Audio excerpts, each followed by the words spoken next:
Is this, are we, Yes, ma'am. all right. I will call the regular city council meeting for the city of Dunsmuir to order at 6 p.m. on May 4th, 2023. We'll now rise for the flag salute. I pledge allegiance to the flag of the United States of America and to the republic for which it stands, one nation, under God, indivisible, with liberty and justice for all. Thank you. All right.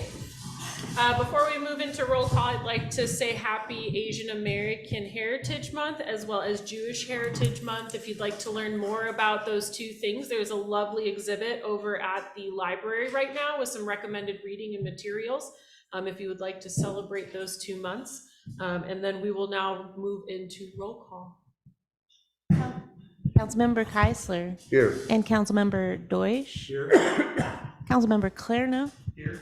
And Ms. Lucchese. Here, And and we- Councilmember Bryan has been excused. Thank you, Mayor. All right, we'll now move into our main item for tonight, which is a special presentation on our 2023-2025 proposed budget. And so we will hand it off to our finance director. Excellent. Thank you so much, everybody. All right, so I didn't have a packet or anything in the main packet, so apologies for people out there listening. Use your ears instead of your eyes in this case. So the plan now is to bring the full budget back at the next council meeting. So this is essentially just a presentation, a presentation part. So, all right, so for councils, preliminary budget. So finance committee has met. Thanks to Len here, also a part of the finance committee. So we met on Monday, discussed, came up with some modifications, things like that. Some of them have been implemented into this document that you have in front of you. Some of them have not.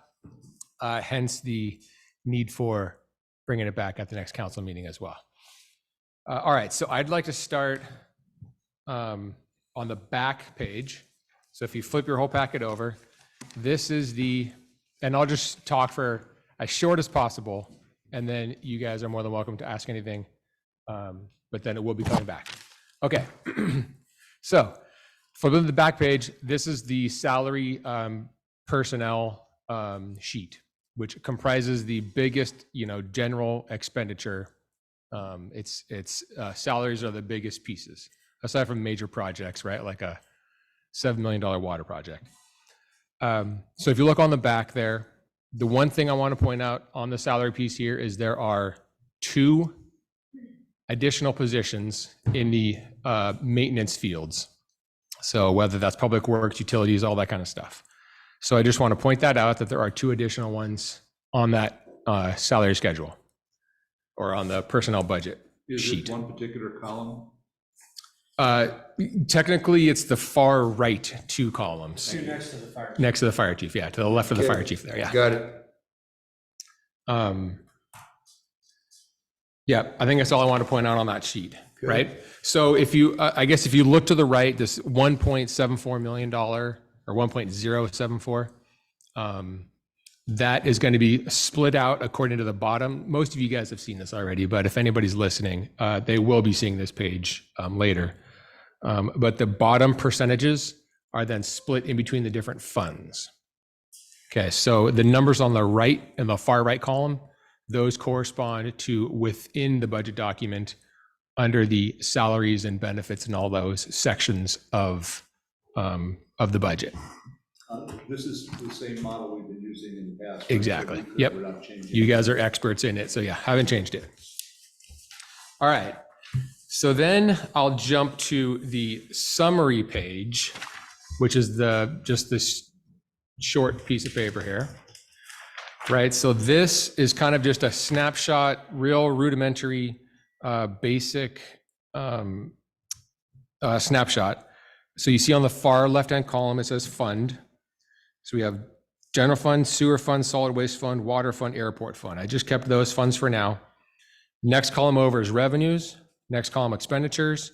Next column there, that reserve policies. That's kind of what we've established as what we want our reserves to be, which is 20% of expenditures.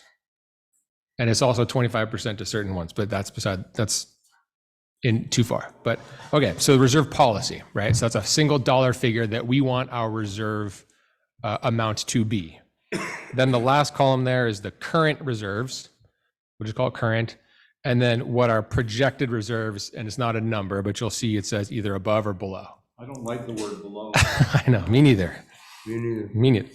Okay, so then what we've just got a number in there for revenues, numbers in there for expenditures, and you can see that reserve policy there, the current reserves, and then, so just for the audience members, everybody out there, the general fund is projected to be above our reserve at the end of this budget cycle, and the water fund is projected to be above. 2-year budget cycle, is that right? Yes, it is 2-year budget cycle, yeah. Okay. I mean, in Sorry to interrupt. specifics, I didn't necessarily go two years out in this one, but But it is a 2-year cycle. yes, correct. Okay. Cool, Yeah, Yep. the new cycle will be starting this July. Yeah.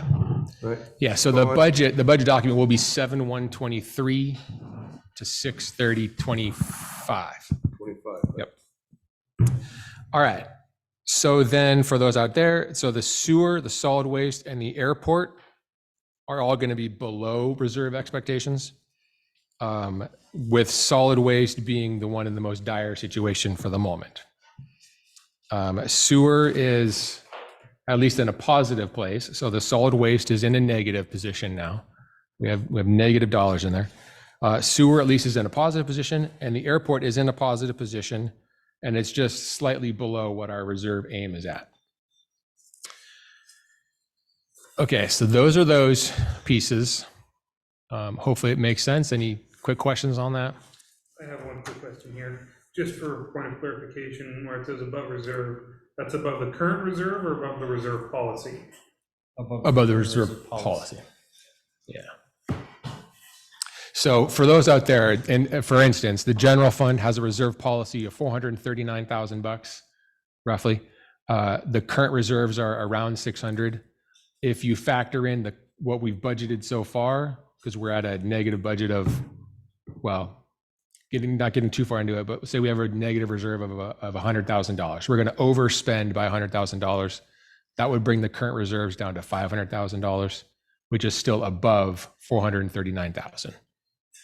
Okay, so that's kind of how that all shakes out in that sense. And again, Are there any that are in need of immediate concern? I know we're looking at sewer. We are Sol- addressing one tonight. solid another waste. Item. Yeah. Solid waste. Solid waste is currently in the negative. Solid waste is brutal, yeah. Yeah. Sewer is doing okay. It's at least in the positive. We've done that. You know, council did the 218 process a couple years back now, 2 years. And so that was helpful. All right. So if nothing else there, I'll just go through and give some general numbers. So now we're going to go into the packet, page 1. And this is a budget worksheet. So now just pointing out our property taxes. So now we're in the general fund. So property taxes are our biggest source of revenues. We are going to project a budget of $350,000 in revenue. And you can kind of see prior year and current year actual. So prior year, 338,000, current actual 346,000. So we're just going on a nice natural trend there, right? Property taxes are just a nice even trend. Moving on, sales tax and transactions and use tax. Also, we're just going to go along a basic trend line there. They've, of course, go up and down throughout time, but that's just a basic. Sunset of the TET, right, coming up? It's a good question. Under some research, I don't think there is. What?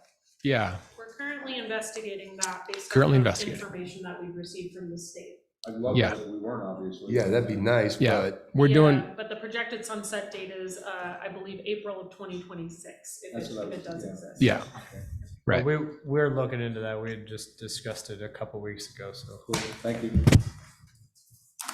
Okay, some other things to note. So TOT, transient occupancy tax. So those are, it's a 10% tax on those that rent at a 30 or below day rental. So huge, we've seen huge spikes in this last year. So we are trending 200, we're budgeting 205,000. Now that's below what we've received in the past and what we're currently receiving. But even this 205 is on a higher than standard projection line going back, right? So if we look at a nice even projection line, a nice steady solid line, it's in the incline, right? It's on an upward trend. These past 2 years have been some outliers potentially. Now I hope they're not. I hope we can stay up this way. But anyway, just want to say it's a conservative budgetary projection. But isn't that also part of it being the whole Airbnb? Isn't that included in that number? Correct. So that's on an up, right? So theoretically, that would be contributing to that over the other years. Yes, and that, one of the concerns is we don't fully have Cave Springs back online. We have Oh, that that's gap, right. that gap period, you know? And so some of that's going to carry into next fiscal year because it's this quarter. And so we want to make sure that we hold it conservative until that's fully, Great, thanks. back online. Yeah. By the way, they're working on it. Oh, I They're know. close. Yeah. All right, so those four there, definitely the biggest of general fund revenues. Moving down, we do have what's called vehicle license fees. That's a big section there as well. I won't get into too far of the details in all of that essence. So I'm going to move on to page 2 for everybody. Standard revenue projections all across the line. We do have the next biggest category is our COPS fund. I forget what COPS stands for. I don't know if you know or not. You remember? I don't know. It's like It some has kind to of do with government state. gangs. They give you money for your gang activity to prevent gang activities, Oh, all right. Well, but we just give it to them. yeah. So the state gets it, comes through the county. So it comes into the county. And so 160,000 there. Okay. Blowing through that, we're going to move on into expenditures. Expenditures are all fairly standard. The kind of the main pieces we want to hit on, there are a couple grant or projects, right? We have Hope Apple Brandstetter as a project. So you'll see that in 513 or Department 513. So a couple pages back. That's going to get a overlay project, a whole street redo. Then the Public Works shop relocation. So within the general fund, those two major projects are happening. The last one is we're completing the children's park. So we're going to be purchasing. So you'll see in some of these categories, and a lot of those will have a corresponding revenue and a corresponding expenditure. So they're basic. The bridge project too, correct? And then the bridge project, yeah, let's talk about that. So Butterfly Bridge, yeah, so I guess those 4. For those of us that ride motorcycles, thank God Brandstedter's getting repaid. Yeah. I do see SB2 planning grant. So that's also on there too. So I'm just trying to kind of get a high level process there, which I think, oh, and the active transportation grant, that's also, right? I see that note on here as well. Okay, so moving on then. Oh, I do want to point out, I do have a storm drain account on here as well. We don't have, I put $5,000 in there. We, of course need more than that, but in order to plan, I want to start having it out there where we do need to start thinking about our storm drains. So I have a question about the planning grants really quick. So do we just have an SB2 grant, or did we also get awarded the LEAP grant, which is the Local Early Action Program? Ooh, that's a great question. I forget. I think we did. Okay. I think we got both. Yeah, I think there's both. So one is covering the housing element, the other one is covering like the rezoning component and Okay. something else. Okay. I can't Yeah. remember exactly what it is, but Yeah, because I think total believe he's between working on the the two. planning, they're working on 2 separate grants. Okay. Yeah, we just all got the notice that SB2 closes in September. Right. Right. So, yeah. That's, I think, 160K Right. in total expenditures. Yep. Yeah. So I think I have like 50,000 in there or something. Yeah, you So I don't know if have, that's why I was curious if it was the SB2 planning grant or the LEAP, because it basically almost amounts to 65K, which is the LEAP grant, and the SB2 grant is 160. That's exactly what I was And it doing. closed in September, she said. Well, SB2 Yeah, does. LEAP SB2. LEAP has another year. Yeah. Yeah. Sorry. So I'm just we'll curious. hopefully, I mean, yeah, so in current cycle, so prior to June 30, we'll probably make some request. I mean, I don't know, I'll talk to Rico. Right, so.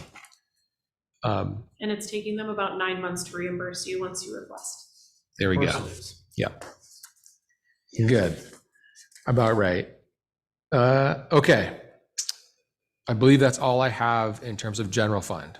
All right, we've been conservative in the revenues. We've been conservative in the expenditures, in the fact that we are kind of saying, if we have a choice between $10 in revenues or $9 in revenues, we're going to choose $9. If we have a choice between $10 and $9 in an expenditure, we're going to choose $10.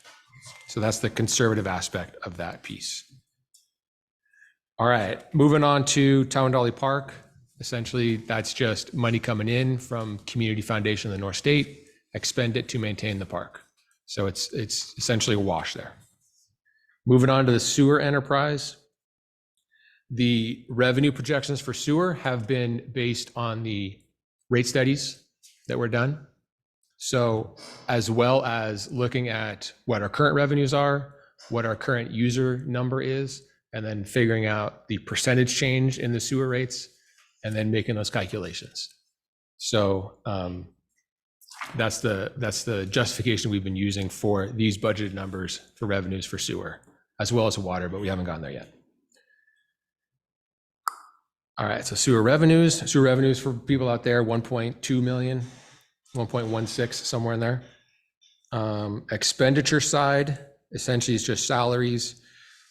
Few minor things to note in sewer, the cost of what chlorine gas has gone up amazing amounts.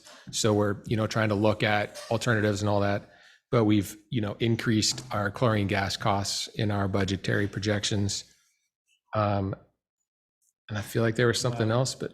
Lab costs. Oh yeah, we send our samples down to Basic Labs in Reading. It was, 10,000 a year. It's probably gonna be like 35 or 40,000 a year, something like that. They added additional testing requirements, And, and yeah. one of those tests is $9,000. Yeah, Yeah. it's the availability of the chemicals they use in the testing has gone up significantly. Yeah. I heard you have to kind of try and reach out and find ways of pooling to get it together, the amount you need with other cities, is that right? Yeah, that's our other, the chemicals for To help the treatment shipping. side of it, yes.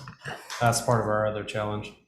We're looking at alternatives, so we're trying to put that together as a part of the budget, if we look at converting or something like that. Excellent. Okay. I think that's everything I do. And so with all the enterprise funds, we are budgeting for depreciation as well. So that has been a change since we did that prior budget, but a change since that. So it is a budgetary expenditure, although it's not necessarily cashed out of pocket. Are you doing a percentage? No, it's a spreadsheet with all the assets and depending on what the asset is, whether it's like a vehicle, I think it's a 10-year just depreciation schedule. If it's like a heavy machinery, it's a 15 to 20 year. So it's a straight line depreciation. What's the numbers on?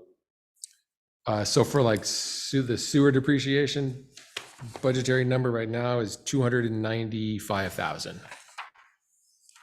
Thank you. Yep. Good job, by the way. All right, so solid waste. Here's the one that's going in the trash. Is this gonna be all about tipping fees? Good thought process. Where are you going there? Yes, it is. But starting off with the revenues. So we're at a $410,000 in revenues, with some other minor revenues in there. We're at about 440,000 in revenue for the solid waste, right? So solid waste is to pick up your curbside trash and recycling.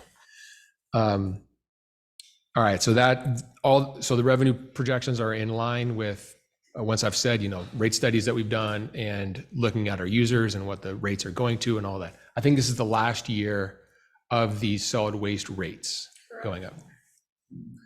Because that was done a while back. It was sewer and trash, they're solid waste a while back. We redid sewer and water more recently. So the solid waste rates are still on that process. I'm getting old. Yeah, me too. Say it ain't so. Say it ain't so. All right, so expenditures, we're going to get to our waste hauling services. So we did the RFP for waste hauler contract, came back. It was a bit higher than what we were projecting in the rate studies back then. Any case, so we're at, you see the numbers there, approximately 340,000 for services. And then you see a number there of 106,000 for the tipping fees, right? So Diana's been great. She gave me the actual weights for the last 18 months or something like that. So I figured out the average of all that. Right now, it's $80 a ton. There's rumors of it going up to potentially $95 a ton. So I think we used like 90 bucks in there of the average and did that. So that's where we get the 106,000 number. So. I mean, that changes without us having any input or whatever, it's just Correct. whatever they lay down on us. Right? Correct. And so that's kind of that's the disadvantage of not having a dump right next to us. So that's the dumps fees plus the cost of running a transfer station, and then that piles back to us. And the cost to ship it up there Yeah. from here. Exactly. We are there. I mean, in the solid waste budget is some green waste projects. So we do have that in the budget, but unfortunately the budget's not, we're expending more than we're receiving. Okay. I feel like that's it on solid waste. Moving on to water then. Water, extremely similar situation. We're at approximately 748,000 in the water charge base rate. So that's the meter itself.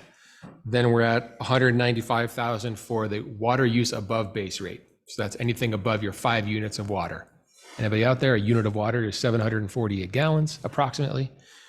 And in the meter rate, you get 5 units with that. All right, so again, right in line with rate studies plus projections of users and what the rates are going to and so forth.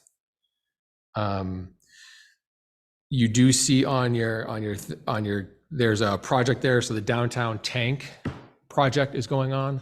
Plus we're going to be going a Mossbury Springs project.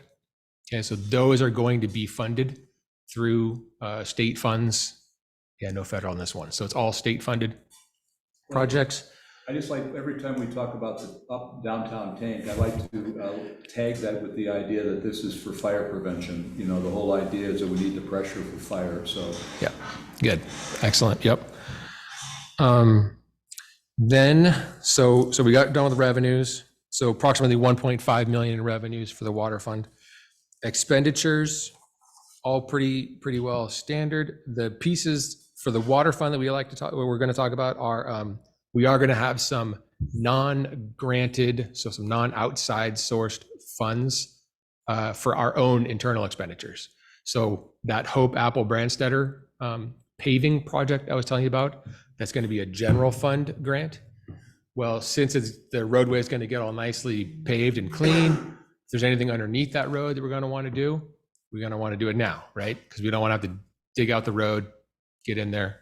Planner's shaking her head over there. She knows, she's thinking 5 years in the future or 50 years in the future. Usually don't want to cut new pavement after 7 years. Exactly. So it's a 7-year moratorium. Yeah. So in that case, there is approximately 25,000 that we're kind of budgeting for any piece in there. So if there's, and I think it's mainly on Apple. So there's something on Apple we're going to want to do on the water project, fix some main or something like that. Then we're going to get a nice clean slate on top. The Butterfly Bridge project was mentioned. So we're taking there's a water line going across the river right now, going to move that onto the bridge. So that's a piece that's going to benefit the water enterprise that we're budgeting for into that fund. The other one is, where the public workshop is going to be going in. There's some leaking pipes right now. We're going to try and combine, get a new line, get a new main, yada, yada. Details forthcoming, I'm sure, but for budgetary purposes, we're just throwing in, and I think that's around 50,000. Altogether, we're budgeting about 150,000 in these kind of special projects. Okay, so they're kind of above the operations and maintenance pieces, right? So I think that's about it. I can't think of any other water ones. So is the water pipe relocation for Butterfly being reimbursed by the Butterfly grant, or is that an added? No, we're it's- gonna- It's separate, and we have done investigation there, and so we do have, there was a lot of foresight when they redid that track crossing, and we actually we have a sleeve already there, ready to install, so we're gonna do it as a repair, and it'll be prepared for when they start the bridge, then we can just connect and go across. So we're not gonna interfere with their construction. Ours will be done probably late fall this year, and then that'll go to bid hopefully February-ish next year, and then they'll start the project next year. Move it on then. Airport,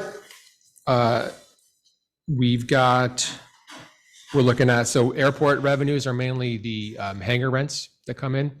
So there's city-owned hangars that garner a higher rent. Land has a little bit, it's cheaper. But all total, about 29,000 in revenue. 10,000 from the state always comes in. So, and a few other pieces come out all together. We're budgeting 46,000 for the airport revenues. Caveat to that, side note, right? If we get some fire crews that need to get up there, that those are added revenues. So then you come to the expenditure side, and it's. Really quick, when you are recording those revenues, where do they get listed in here? I usually put it as airport parking tie downs. Okay, that's what I figured, because Yeah. that's quite a bit more than what we had anticipated in revenue. Yeah. Justin, is there any more progress on what I heard you were exploring with trying to bring most of the Forest Service, or who was it you were looking at? Yeah, and CAL FIRE and the Forest Service. We do have a lease with the Forest Service currently, and I don't remember if we were just talking about that today. We couldn't remember if it ends the end of this year or the end of I believe end it's of next year. I think we So- entered a 3-year. So it was up to $100,000 for the Forest Service lease of space to operate there. And so that's the additional income that we, would help. Well, we won't be talking about the airport much, I just want to throw this in. One of the things that Carol has always talked about is that we can increase the amount of time that those crews spend at our airport if we provide things for them to do up there, rather than just sit in their helicopters. So I always want to keep plugging that along the way, if we can come up with some sort of place for them to hang out with air conditioning and hoops to play with, things like that. Apparently other cities that do that get a really good turnaround in terms of the money investment, so. Right. Beautiful. So expenditures are all fairly standard at the airport. We're projecting, budgeting 51,000 in expenditures at the airport, right? So that does leave a little bit of a negative budget. But that's just how it goes with the airport for now. Yeah, there's no projects going on in the airport right now, right? We do have the design built, and we were going to do a construction project now. It was like 1.2, but we had to come up with a match. So with everything else going on, we just felt we couldn't do it. So nothing in the budget in terms of any kind of projects at the airport for now. All right, so moving on, these last ones can get moved on pretty quickly. So I know the Warriors are there. So for everybody out there, so Fund 50 is a local transportation fund. This is where we pay for the stage bus system. So the county gives us a bunch of money. They just directly take it away for the stage bus. Just think of Fund 50 as having about $20,000 available, and that's just for streets, roads, curbs, sidewalks, maybe some storm drains. I got to research, but in any case, so $20,000 for kind of that idea. So that's Fund 50. Fund 58 and 59 are both gas tax funds used for the same pieces. Approximately 50,000 in one and 40,000 in another. Kind of give or take. Fund 58 is what you guys did the resolution for recently, where you have to have a specific project for them. But bottom line, 58, 59 are gas tax funds, can only be used for streets and roads. And then storm drains to the extent that they are right at the intersection of the street, road, complete street, is what they like to say. So that's 58, 59. 64 is the gas tax fund, where we have, if anything touching snow removal, so that's our snow removal fund. Anything having to do with snow removal, charge it to 64, Fund 64, then we get half of that back. So moving on, Fund 70, got the fire assessment tax. That's for fire equipment or vehicles. Right, so it's a parcel tax. We usually get in about 25,000, 27,000 in, and then it grows, it accrues, and then whenever chief fire department has something that they need to expend on, that is a equipment or vehicle, then that's what that's used for. 82 is CDBG. Pretty self-explanatory. It's all these loans and stuff. We have current people paying loans back to us. That gets revolved potentially out or moved into the general fund according to certain thresholds. It's also where our micro enterprise program is being paid in and out of. So, for any micro enterprise. That's kind of a secluded area of funds, right? In other words, it doesn't really impact the general fund or anything we're doing. Right, all these are all separate It's funds. called the special fund. Yeah. Yep, all these, yeah. And then finally, last but not least, 93 is the sewer assessment, which is a project on South Dunsmuir in the county. They joined our sewer system. They had a special assessment placed onto there that the revenue comes in and we are paying just the loan out now. And that assessment will also sunset when everyone has paid it. Exactly, So yep, it is not an ongoing assessment. exactly. And it's getting close, I believe. It is. All right, that's the generic rundown. So these packets are for you guys to kind of delve into more and more as you get there. And then I'll be coming back next council meeting with hopefully a more finalized version of this to potentially be up for adoption. Yep. Is there, could we post this after this meeting tomorrow on the website, available for people to look at it who, in the public, who may want to take a look at it before the next meeting as well? This document right here, we could probably do that. I would appreciate it. Yeah. Are there any questions before we go into general public comment? All right, seeing none, we'll move into item number 4 tonight, which is our general public comment time. This is a time for members of the public to make public comments on items that are not on the agenda, comments on the budget presentation we just heard, or comments on our consent agenda, which tonight is only a check register for April 8th through April 28th of 2023. So if you would like to have 3 minutes to talk about items not on the agenda, comments on our special presentation, or on our consent agenda, this is your time. Is there a separate comment time on the budget? No, this would be the time to comment on the budget. The budget was on the agenda.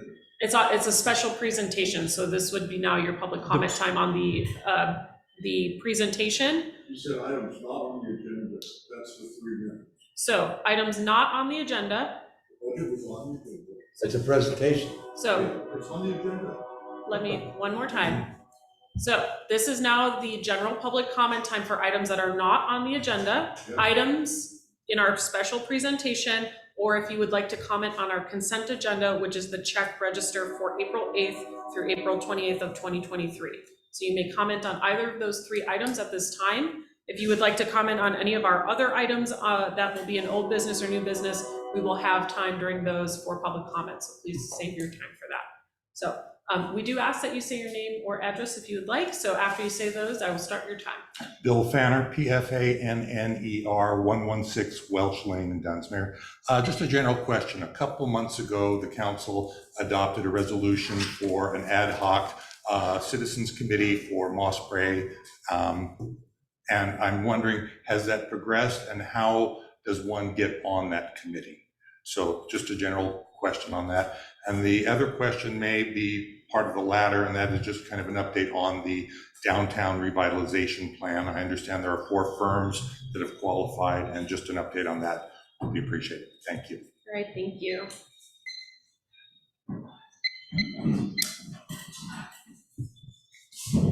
Peter Arth, 5859 Sacramento Avenue. As a member of the public who likes to be informed, I will note there's no agenda here. There is a packet for you guys, but there's no packet for these guys. And that really is not compliant with the Brown Act. If I have to compress my comments into 3 minutes, Were I able to see the budget, my biggest concern would be community funding. If we are ahead in general fund amounts, we should be increasing community funding. And more importantly, the Finance Committee and the Council needs to act on the community fund requests. For instance, there's a request to rebuild the bathrooms at the ballpark. If the Finance Committee and the City Council doesn't get to this till, say, September, that really doesn't do any good. And that's true for any number of community support requests that you're supposed to be processing in an effort to give back to the community what they have given to you, the business revenues, the tax revenues, and everything else. I wanted to talk about the need to enforce the vacant and abandoned building ordinance. If the city's ever going to be serious about increasing tourism, economic development, protection of the historic district, and a sense of pride for our community, you need to start dealing. Pretend you're a tourist coming to Dunsmuir for the first time. None of you, as far as I know, walk down Dunsmuir Avenue every day. As far as I know, you don't walk down Sacramento Avenue every day. So you don't see what I see as a business person, as an investor, as someone behind 15 businesses in this town. You don't see the brown paper and the dead flies plastered on the annex building next to the theater. Dead housing, you don't see it. The historic Weed Hotel, now the Dunsmuir Hotel, with burnt out windows that all winter, the rain and the snow came in, further damaging that historic building. I assume it's not open to the public, but you don't see it. I pay, and my tenants pay, for pest control at the Brown Trout building. But the pest problem is not in the Brown Trout building. The pest problem is in the Castle Rock building. If you look through the window of the Castle Rock building, you'll see old mattresses. You'll see piles of crap on the floor. And the pest control guy says, that's your problem, Peter. Well, whose problem is it really? So my suggestion is that, like the city of Wairika, you consider hiring specialized legal counsel. That is... You want to wrap it up? I will. Thank you. The city of Wairika had a single small law firm, and apparently the council resigned at their last meeting, and the response of the city is to go So for Peter, you got about one more sentence. 'Cause you're at larger your time. firms with specialized expertise. Get specialized legal expertise on receiverships and enforcing the All right, ordinance. Peter, that is your time. Thank you. All right. Not a very public-friendly forum, Madam Mayor. Thank you. All right, are there any other public comments on our special presentation, on items not on the agenda or items on our consent agenda? If you are on Zoom, there's a reactions button on the toolbar at the bottom. You can hit raise your hand and you'll be given 3 minutes as well to make a comment. Seeing none, we'll close general public comment and move into council and staff comments. I just request the city manager start us off, and if you could address the 2 questions that we had for the Moss Spray Falls and downtown revitalization. Yes, so the Moss Spray Falls Committee is essentially the mayor and Councilmember Bryan, and we are actually meeting with Union Pacific and their associates next week. And then after that, that'll kind of be our new kickoff to where we're at, what we need to do, and how we can move forward. And we'll give an update after that for the next council meeting. As far as the downtown revitalization, we're meeting now also next week, I believe, the same day actually, to review all of those applicants, and then we will be we will negotiate the contract and I will hope to bring that forward on June 1st for the downtown revitalization. And then that will end that process after we have our first initial meetings with the selected contractor. Then we will start getting to understand what their scope is for the community engagement process. And I'm hoping to have some sort of downtown kind of committee to help drive that along from a community engagement standpoint. That's what I have for those 2 items. Thank you. Any questions on those?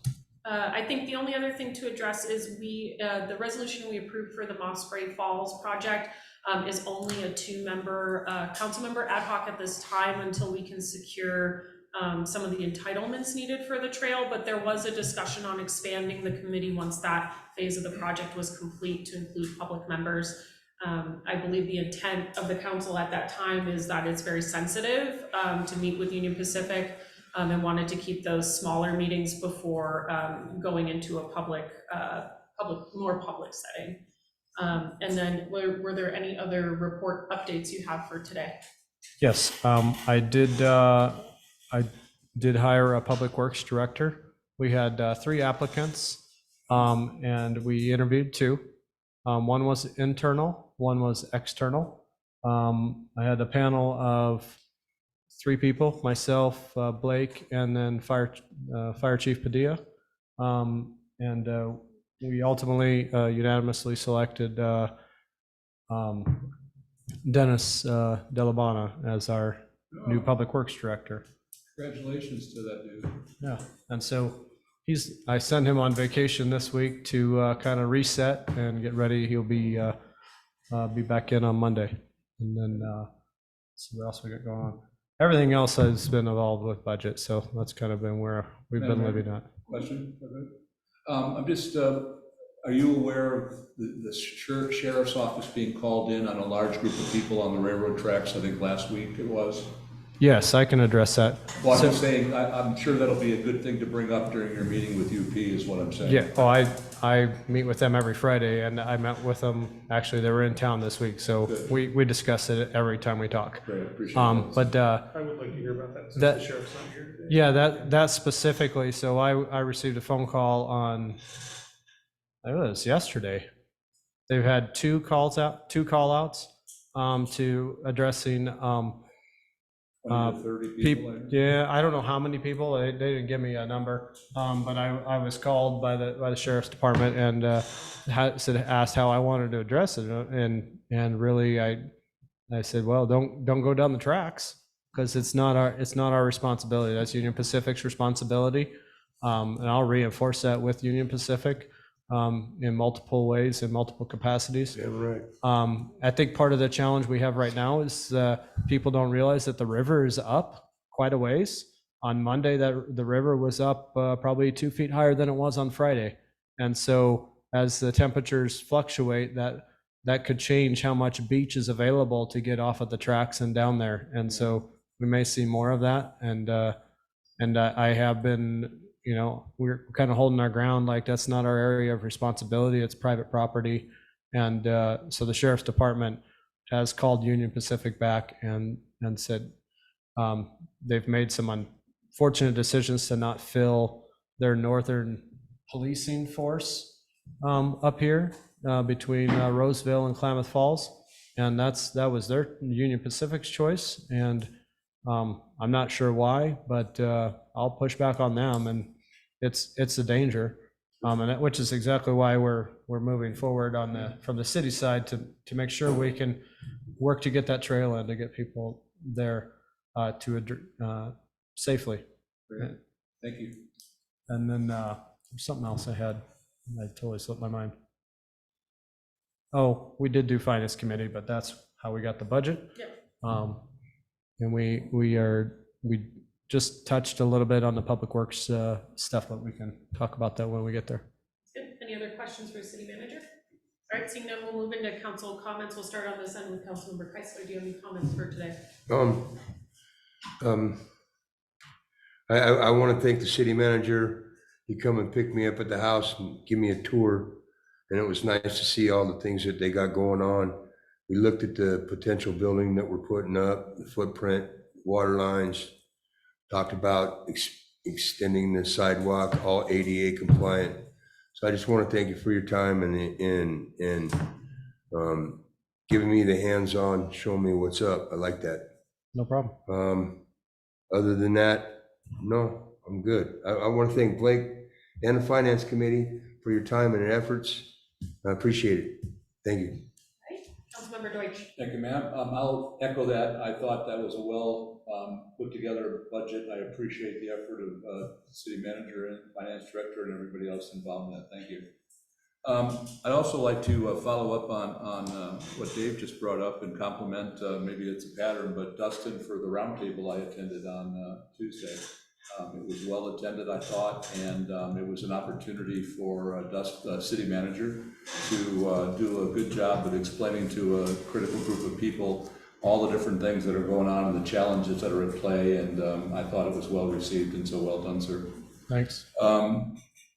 The volunteer fair, I've got a survey that I've prepared that'll be going out to the participants. Everything I've heard from everybody that was there was it was a very big success. It was lovely. Yeah. It was cool. We ended up having about 17 different agencies. We started off thinking it'd be 14, and at the last minute popped up 15, 16, 17, and it surrounded the community center. And the thing that I thought was most interesting, and I got this feedback from a lot of people, was that on one hand, they got a lot of good contacts, varies depending on the organization. I think the largest number for one was 16 different connections they made.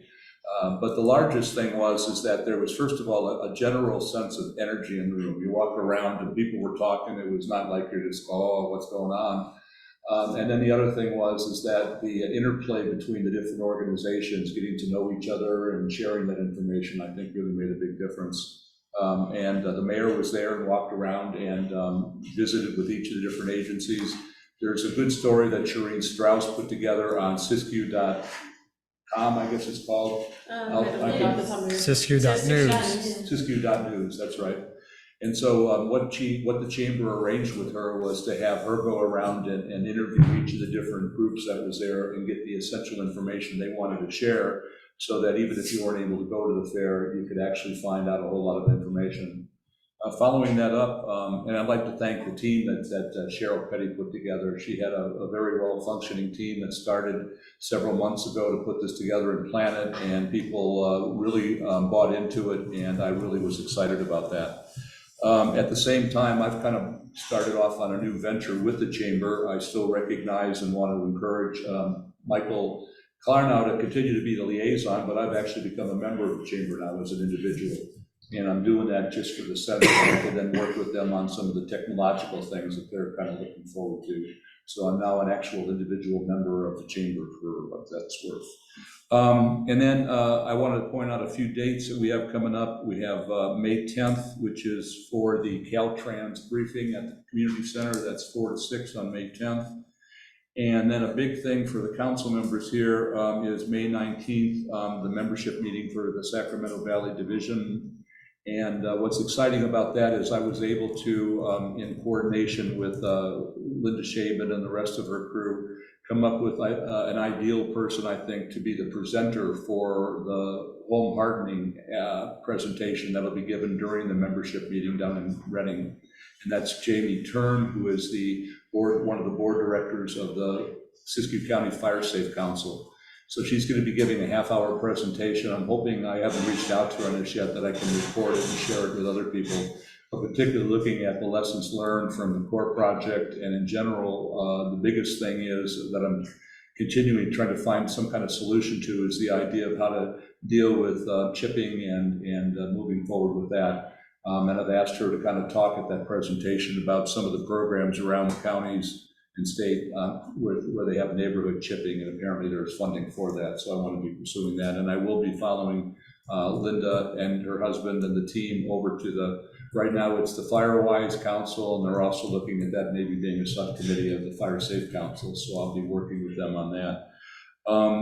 Let's see, and then finally, the last thing is that, as I mentioned to the mayor, I've been working with the LTC as a vice chair of trying to pursue the project we had in mind of reinventing our stage bus system. And I was able to develop, beginning in this process, a relationship with the UCLA, a deputy director of the Institute of Transportation Studies, got me some really good advice and set me on my way to some other advice. And so I'm going to be pursuing how we might be able to find out the funding for that for the LTC and see if we can work that out. So that's all I've got going on. Madam Mayor, Quick question. quick. I had two things that I forgot, okay? One, at that fair, which was really good, you guys did a really good job. I met a guy, Joe, from a Red Cross, and I'm trying to work on bringing a class open to Dunsmuir on CPR.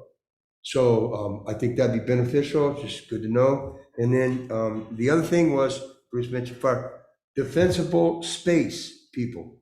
You know, it's fire season's coming, defensible space, it's time to weed and do all the stuff. And I just want to, you know, thanks. All right, I'll go very quickly before I go to Councilmember Clarno. I don't have much to update at this time, working on a couple of projects. I hope to share some of the outcomes at the next meeting. So I'll hand it over to Councilmember Clarno. The main thing I've got today is had a Brewfest committee meeting yesterday. We've got 2 new members on the committee. Everything's coming along nicely.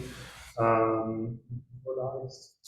Great. All right, thank you. We'll move now into committee reports. I believe we have a finance committee report. If the chair would like to give that report.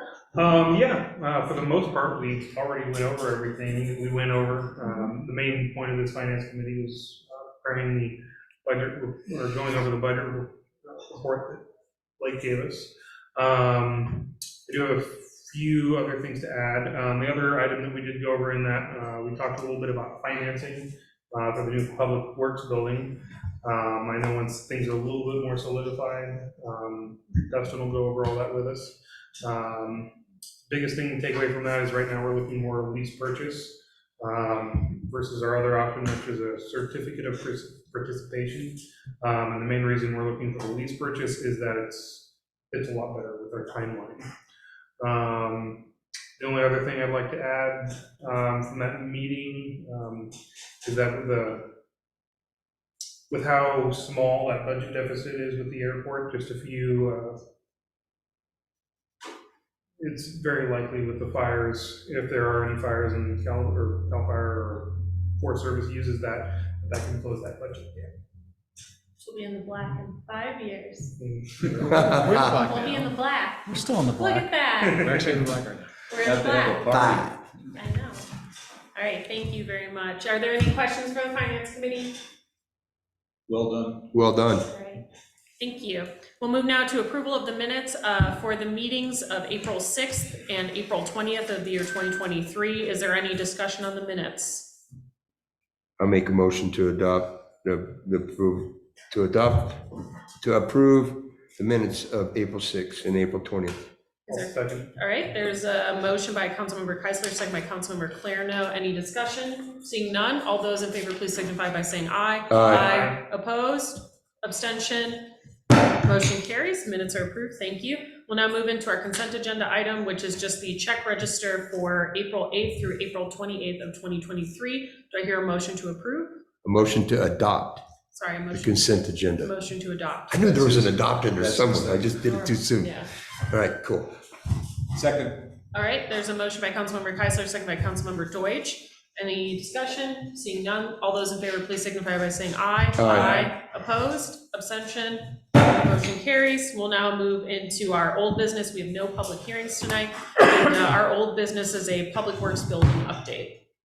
All right, so as Dave mentioned, I got the opportunity to go out there and kind of do a walkthrough with him on the site, and I'd welcome any of you to reach out to me when you got some time. We can go out there on the site and kind of walk through it and some discussions and some shifts in parking on the community center side that's going to potentially add up to 4 parking stalls, 2 on the street and 2 in the parking lot, and then improving some ADA access to the community center, as well as because we have to do some maneuvering with utilities and stuff. So it just kind of we have to do the work regardless. So just kind of talk through with him with some of that, and that's been a lot of my focus is that, and then the kind of transitioning some of that information off to Dennis and working on some of that stuff, and I'll be meeting with him the rest of next week and moving forward.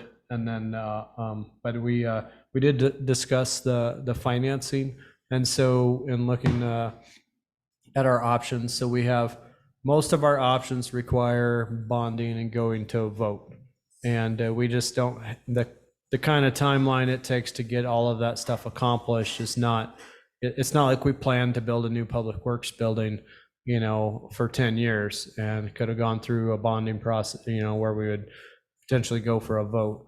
And so ultimately that leaves us with two options. One's a certificate of participation and one is a lease purchase option. And so we'll be looking at those two primary options.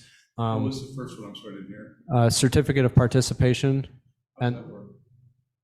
that one I'm not as sure as a lease purchase. Lease purchase kind of explains itself, so maybe Yeah, the Mike only, could help me. and I don't have too many details either, but the certificate of participation, what we did just do with USDA for the water line project. So we have, and actually tomorrow is when we're officially finalizing the certificates of participation for that $7.9 million loan.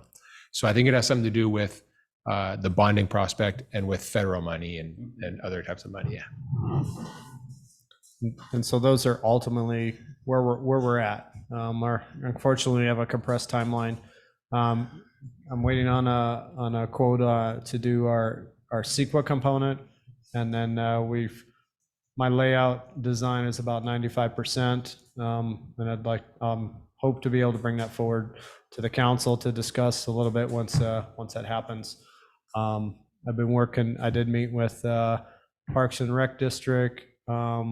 And have discussed what that looks like for them as far as moving, when that happens potentially, and for their temporary move to get their stuff out of the way, kind of like we had to do, and then what that looks like on the other end as layout and those kind of things.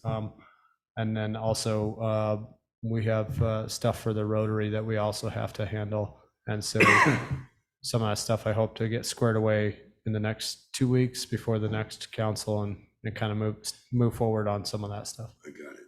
Are you tuned into the situation with Rebecca Catlett in her home there? Yes, he is. Yes. Okay, good. Yeah. I had to think about that for a minute. Yep. I talked to, actually, Becky stopped in yesterday and we chatted a little bit. Yeah, we have a few things to do there. We're going to help with some of her parking, because now we kind of took away that lower area where that was a drive-through parking area. And relocate her mailbox. And relocate her mailbox, Great, yes. great. She talked to me, she seemed really concerned on Yeah. Sunday. And so she's also going to get a new fire hydrant out in front of her house too, which is not something we have over that way. So at least that far up anyway. So that'll be a nice. Cool. Thanks for taking care of So that. yeah, so we are working on that. All right. All right, are there any questions? Seeing none, I'll open this up for public comment. If there's anyone who would like to make a comment on the Public Works Building update, again, please raise your hand via the reaction tab of Zoom, or you may approach the podium. 3 minutes. Seeing none, we'll close public comment. This is an information only item. There's no decision, so there's no other need for discussion. All right, we'll close the item and move to new business. Item 11A is snow removal policies. Madam Mayor, after reviewing this document and after speaking with the city manager, this won't work for us. These chemicals we can't So put. again, we're not in discussion. I make a motion to table this item, All right, there's a motion to table the item. Is there a second? because this won't work for us. So again, there's a motion to table the item. Is there a second? I'd There, like to hear more before we go to the table. so Here, city manager got something to say. so again, we're going by parliamentary procedure. There's a motion on the table. Is there a second? So there's no second. Can we wait here? I'd like to just hear from him if there's. No, we have to address the table motion. Second it, please. I'll second. So there's a motion and a second to table. Is there any discussion? Yes. You can discuss the motion at hand, Okay. and that's it. Can I discuss why? Yep. Okay, because me and the city manager talked, and all these chemicals won't work. We can't put them on our streets. They go to the river. He's gonna reach out to Truckee, who has a freeway, tourist, and a river, and get more information. And I thought that was a good move. Okay, so is there any other discussion on the motion at hand? Can I comment? So the policies that I placed in here are examples only. No adoption of anything related to that. All we're asking is to adopt is for a snow policy committee to be formed. And so these are just things that I pulled off the internet for us to review. I totally agree with you, Dave. I didn't modify anything that I didn't have time to modify it. That's what the committee's for. And so that is, so, I would request if you would All right, to retract that motion. We're gonna return back to it, knowing that it's more for a snow removal policy committee. Is there a retraction of the motion, or do you want to continue with the vote? I'll retract it if you think you can make this work. Down the line, you will. Yeah, no, I mean, I honestly, when I read that, I was gonna basically delete it all and just put cinders, because that's So- what we use. So now that the motion has been retract. retracted, we're gonna go back to policy, which is we're going to have the city manager present the staff report. We will have questions, then public comment, and then we may discuss. All right, we'll return back to procedure. Go ahead.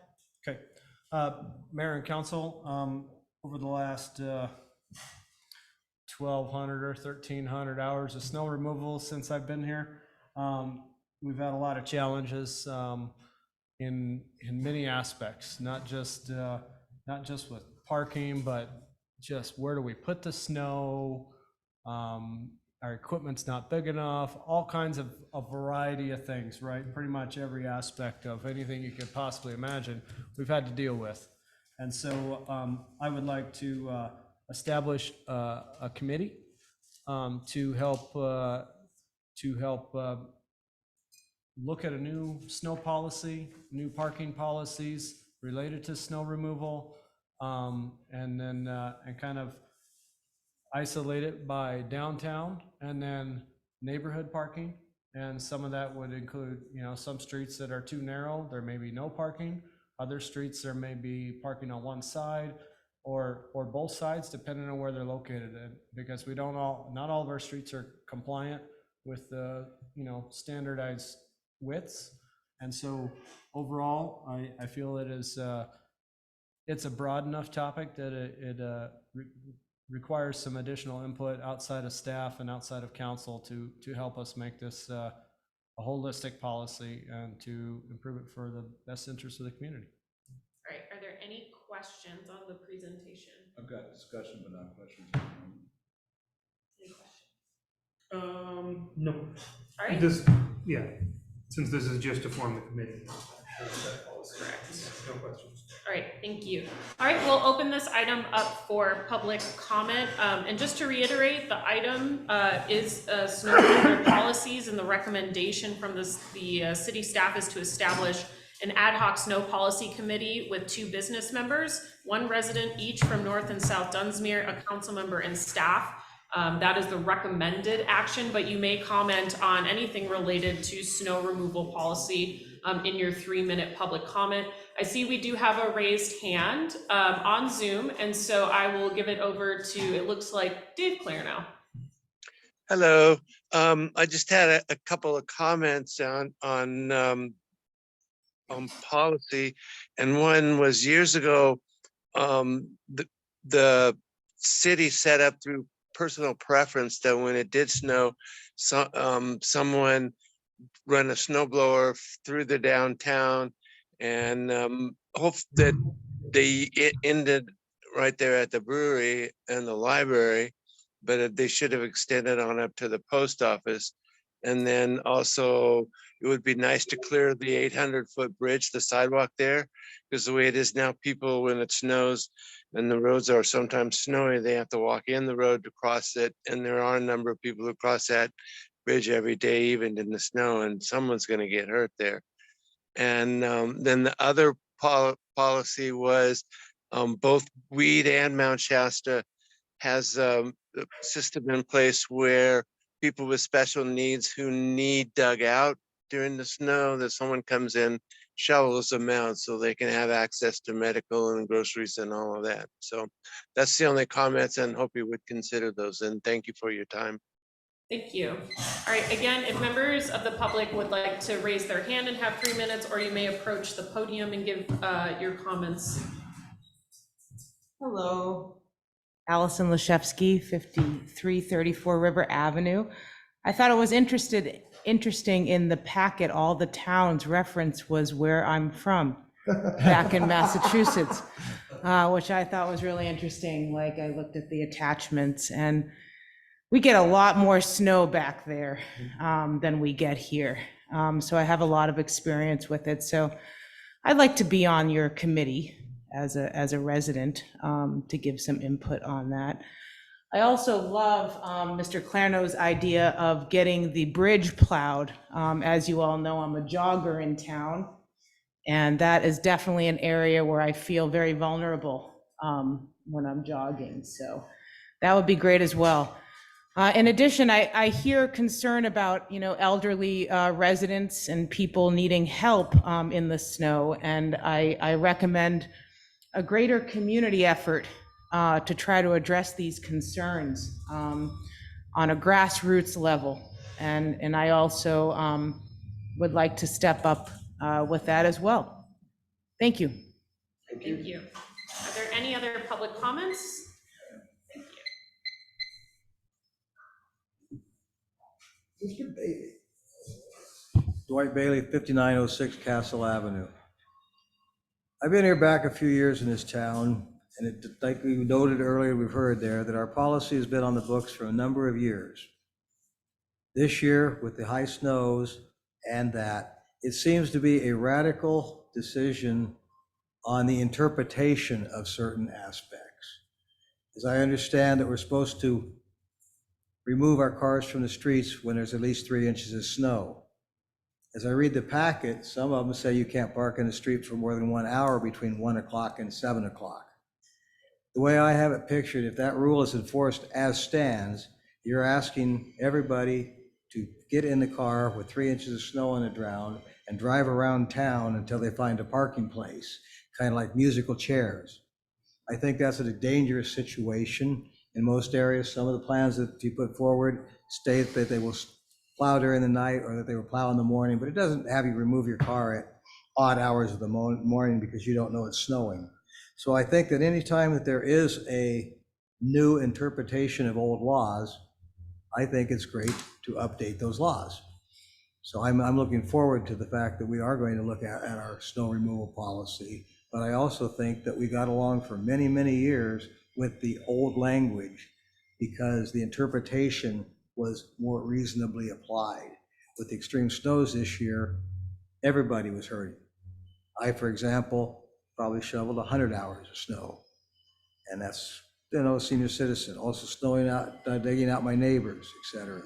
But there was some confusion in the timing of the snow removal as far as I would come down and park my car in the city parking lot, and by the time I got back, the area that I had cleared out and the area where the cars was set was now pushed onto my sidewalk, 7 feet high. It doesn't bother me, except I had to start again at 10 o'clock and reshovel things out that were at 6 o'clock. So to me, it seems like there's been a shift in the last 4 or 5 years. The new policy seems to be an interpretation of the policy more accurately applied, where I think before maybe we were lax. We didn't need it. Maybe this storm was a bad one.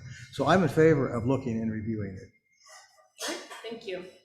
Are there other public comments related to snow removal policies or the potential form of a snow removal ad hoc committee? All right, seeing none, I'll close public comment and move into discussion. I'm going to start on this end with Councilmember Clarno. I'm definitely in favor of starting the committee to review policies, see if they change. The one thing I would like to definitely make sure of is that whether it's one of the community members or staff members, one thing that's definitely taken into account is emergency services access during snowstorms, to make sure that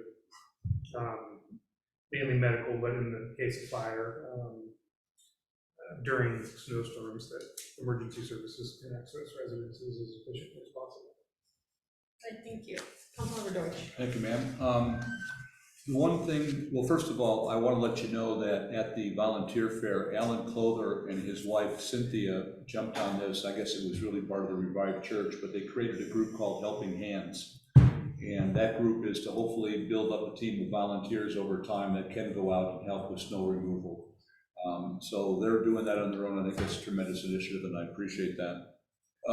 The biggest concerns I have about our snow removal right now is, number one, I don't think we have just mathematically enough parking spaces in our official parking lots to be able to handle the number of people.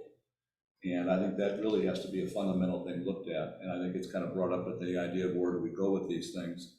Secondly, I think that if in those situations, if we're expecting somebody, particularly maybe old or disabled people, to go from their home in the middle, there's already going to be snow on the ground, we should have some sort of a shuttle that would run back and forth and take them from where the parking lots are. You know, maybe we could borrow the city's, the school's bus or something like that. But to expect somebody, you know, to drive all the way downtown and then work their way back in a snowstorm, I think is a real challenge. And then finally, the other thing is that I'm really concerned about the large number of Airbnbs and vacation homes we have where people coming here are not going to be on Code Red. And what I think is, and I've been thinking about this, a great way to do that is the high school and elementary school have a phone system that could call out and let people know, and maybe we could have for the Airbnbers and contact the other folks is to register with the city so that any Airbnb person sitting in a wherever they are, a house, and it's snowing, and a phone call comes in automatically from the city, they know now, regardless of where they're from or anything else, I gotta move my car because I'm concerned about Airbnb and vacation people. One point I'd like to bring up to that is I believe in the city's Airbnb policy, any registered Airbnbs need to have off-street parking. So as long as, so I think another question there too is ensuring that anyone who's running an Airbnb is clearing that parking space. Because as long as they have that off-street parking and that space is cleared, the people should be able to be in there and not have to. Okay, appreciate that. And I'm just bringing these up because they're my concerns. I don't, you know, I just want to throw them into the mix going forward, but thank you. Great, Councilmember Keisler. I got no comments. I'm ready to make a motion. Can I actually come back? I thought of something else I really want to make sure is addressed by whoever's over on the committee. And that is really looking into street signage and making sure that, especially if we have different policies that affect different streets, say, hey, on this street, if it snows, you can park on this side of the street, but not that side of the street. I like that, yeah. So that as well, that the signage is accurate and easy to understand. I'm gonna go to the city manager. Yeah, so to kind of address, Bruce's comment about the Airbnbs. So we do an inspection of all the Airbnbs upon registration, and there are a lot of requirements. One of the requirements that related to snow removal or the snow emergency component of it is I would like to be able to, produce, so there's some flyers in here. As Allison mentioned, a lot of them are from Massachusetts because the state of Massachusetts just produced that as, here's some examples of, so what I think that would be prudent is once we outline our policy, we make a summary brochure, and that brochure goes into every single hotel and Airbnb, and that's a part of the requirement of what they need to be providing to each of their tenants. Appreciate that. Thank you. Thank you. I'll come back to Councilmember Keisler. I believe you wanted to make a motion.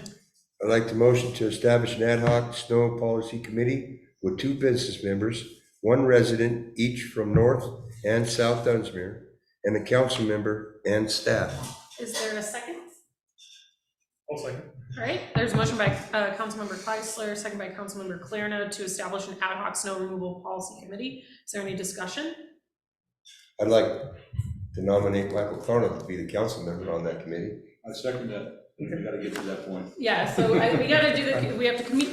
The way he parks, he's got to be on the committee, man. Discussion on that point, are we assigning someone today or is that? No, It's not on the agenda to assign it. Yeah, we will come back at the next meeting to assign, and then we will also, for members of the public who are interested, if we do put this in effect, we will notice those positions for the business owners and members of the public, but there's been a motion and a second. We'll move into a roll call vote. Councilmember Keisler. Aye. Councilmember Deutsch. Aye. Councilmember Clarno. Aye. And myself is an aye. Motion carries, and so we'll bring the ad hoc committee back. Could we possibly advertise the openings for at least 30 days before bringing it back to us for assignment? Is that okay? Yeah, I would be grateful for that much time. I want to give people the opportunity to look into the committee and people who are interested to be able to know that and get in touch with us. So thank you. So we'll move into our final item for tonight, which is item 11B, a solid waste rate study request for proposal.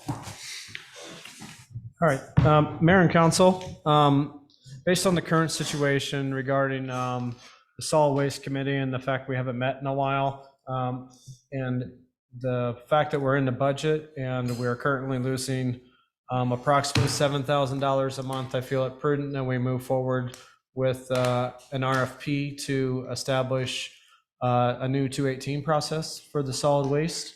And that if we continue down this road, the longer we wait, the harder it's going to get, and the longer it's going to take to get caught back up. And so I just felt it was prudent from the staff standpoint that we need to move forward with the RFP as soon as possible. Question? As I understand it, this would probably be a dual assignment for the committee, which is number one, how do we get out of our financial situation? But then we have, what, 2026 we have to worry about? We do have Correct. that included in the draft request for proposal. That part of the deliverable would be to assess current state mandates, and then the request for proposal is a 5-year planning timeline. So, But I mean, the committee that would be forming would be looking at both of those. Correct. Right? Yeah, so we have solid waste. Yeah, we have solid waste committee. So the idea was to have them serve as the rate committee. Cool. Are there any other questions? All right, we'll open this for public comment. If anyone would like to make a public comment on issuing a request for proposal for a solid waste rate study. I thought this would bring the crowd out. I'm surprised Peter left. Yeah, all right, the Warriors are playing. So, so we'll come back to discussion. So I assisted Dustin with this a little bit. Mount Shasta went out for an RFP just recently, a couple of years back, and just putting everything together for what we're gonna need. So what the action that's recommended tonight is to issue the RFP and then authorize the city manager and the city attorney to negotiate or to choose someone and bring the contract back for us for approval, because this item is kind of on a fast track because we are hemorrhaging funds. So it is a little bit of out of order from what we typically do, where we do the award and allow to negotiate, but we're going to entrust the staff to pick someone based off of a best value assessment, and then bring the final contract back for our approval. Right. And the solid waste committee will be involved in that at that point, is that how it'll work? No, typically with an RFP, we rely on professional staff to Okay. do the assessments, and then come back to us with the contract and recommended applicant. Right.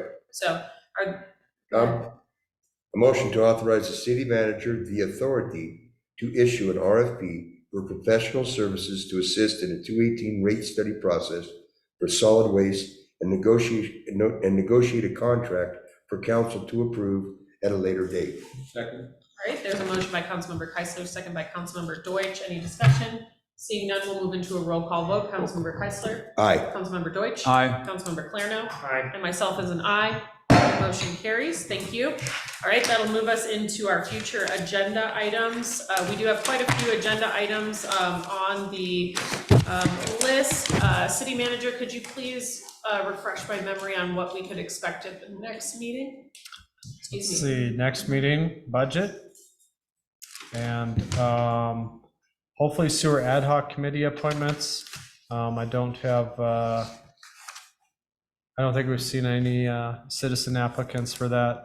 I'd like to try to get Public Works building financing on there, but that most likely will be June 1st.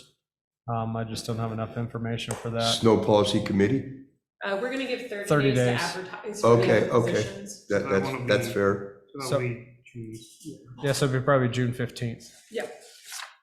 Cool. And then I believe I will be finishing up the Just Cause City Council protocols, and that item is about remote meetings and establishing Just Cause. So if someone is sick and wants to remote in, this is the new Brown Act law that allows you to remote in and participate.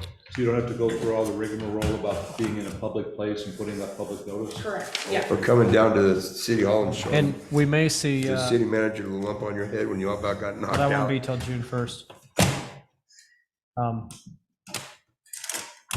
Nope, that should be all. right. Short-term ordinance, short-term rentals ordinance review, I believe there's a presentation next week at the planning commission, then he's gonna bring that back.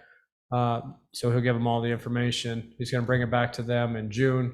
So we'll see that probably at the end of June or 1st of July, first part of July. Great, thank you. Are there any other questions or other future agenda items we do not have? No, ma'am. All right, seeing none, we'll move into adjournment. All those in favor of adjourning, please signify by saying aye. Aye. Go Opposed? Warriors. All right, we are adjourned. Thank you, everyone. There are checks. Yeah, I told Manya, sign. I signed. I stole that pen. I have one signature on there, so we just need two more. Where are they? All right, cool. Oh, he's got it. Oh, Bruce has them. You got He's got it. These two got it. it? Okay. Wendy, go Warriors.